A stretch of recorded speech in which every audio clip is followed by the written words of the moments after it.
Okay, so we're going to go right into the recipient site section here.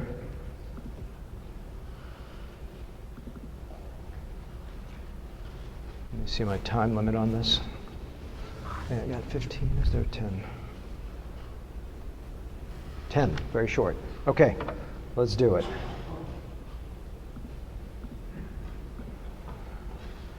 Okay, so recipient site design is probably my favorite topic because this is what makes things creative. Obviously, we're beyond the era of all these plugs that look horrible. The angles all over the place, the sizes are crazy looking. But even in the modern era, if you look at the gentleman on the left, I did a one-session correction on him, and it's too straight a hairline. There's too much visual density loss. There's too much see-through. The hairs look like pubic hair due to rough insertion. So many problems. Here they look like plugs, but they're just grafts that don't fit the site, and also they're too large grafts. They're compressed down. The hairline is too straight. The angles are all over the place. They don't match the temple. There's visual loss in terms of density in the middle. But besides that, it's a good hairline. And there's what Vance has always taught me, a surprise look. They're staying straight up. These angles need to be low, all right? And the natural tendency is to make them too high. So I just give you the slide again. Know the Norwood pattern. It's so important. Know the geography. You heard from Steve's lecture. I'm going to repeat that. Know each part of the scalp. And if you said, well, how am I going to memorize this? We're going to work in lab together. And after hours of lab time, you'll begin to digest some of the fundamental subunits or sub-portions of the scalp and really understand that hair grows in different angles all over the place. You've heard that transitions are not abrupt. That's so important. This is something you'll hear more about in my slides on tomorrow on crown design, where the angles change not only side to side gently, but up and down going back as well.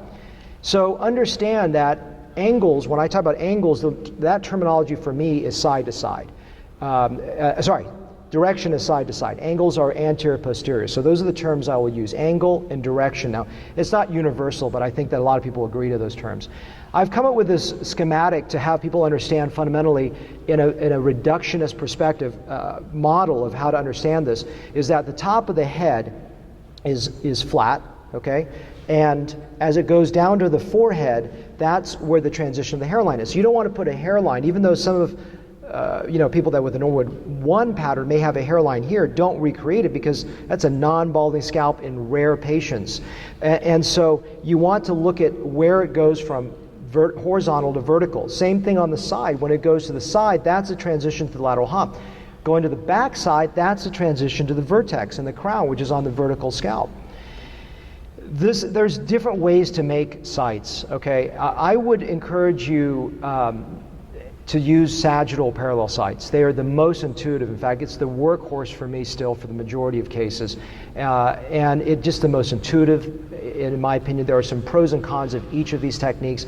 I don't want to go into the details of that because I think it's more of an advanced discussion, but I want to make your life easy. This is just a slide to show you how I make different designs. It's not for you to try to memorize what I did, but if you know what like the Gunter diagrams for rhinoplasty, for those who are facial plastic surgeons out there, that's the fun part. You do a rhinoplasty, you make this design. Hair is also very creative in many respects. You can see in this male hairline, they all go forward, all right? There's really no splay in the center. And as you go into the temporal bearing hairs, there's a gentle transition. They stay mainly forward until you go to just that edge.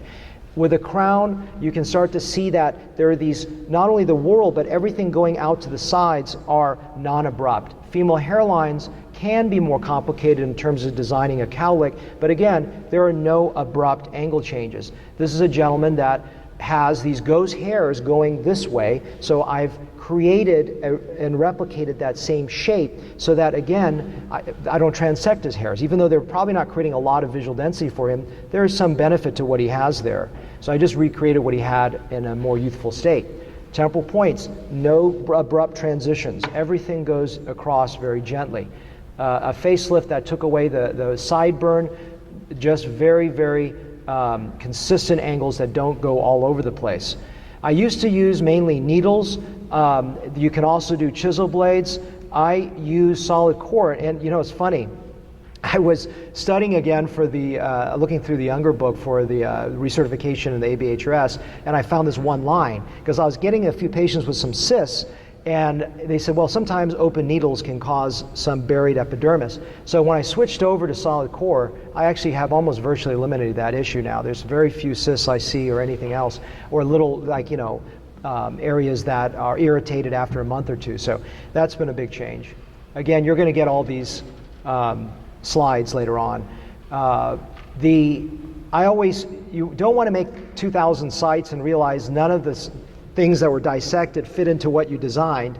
So make sure you test a few sites and make sure those grafts are constantly rechecked to make sure that they're going to fit.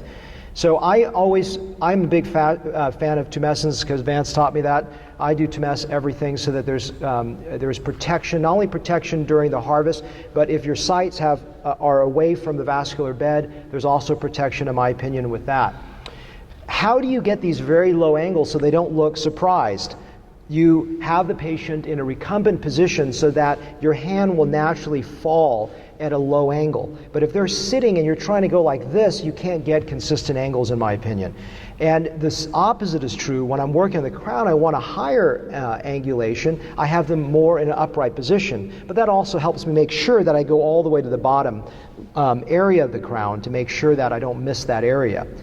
So I first draw on a hairline, and then from there I start the finesse work of some one-hair sites. I can constantly go through multiple passes to irregularize this. So my goal is to make this progressively more irregular. And I really sit there and make sure that I love the hairline before I begin anything else. And then I begin that process going back with 2 hair sites. You can use coronal for 3s, or you can just use sagittal. Again, this is an advanced topic that's not really relevant. This is just showing you how I actually design it in real life. Some 1 hairs, continue with 1 hairs, further progressing it, then to 2 hairs, and then finally 3 hairs behind that. So that's just a reality. This is, again, I give Vance the credit for this, as thinking of it like a shoreline. When you're far away, the shoreline looks relatively straight, but not entirely. The closer you get, it looks progressively more ragged. And also you see these little outcroppings of things sticking out there. Those are those sentinel hairs that are out there. You heard already, these are just redundant things. I love redundancy. I would go somewhere in that 30 range, especially if you're going to the mid-scalp, you should be in the 20s potentially. Don't go super high density. You're going to waste grafts. You're going to not be able, the staff won't be able to place it, and you're going to actually not be able to allocate the number of grafts correctly over a wide area. And so these are just the priority zones. You're going to actually hear this better from Vance's talk. So I think those are the key things. Do I have anything else that I want to tell you that is important? No, these are all things already addressed.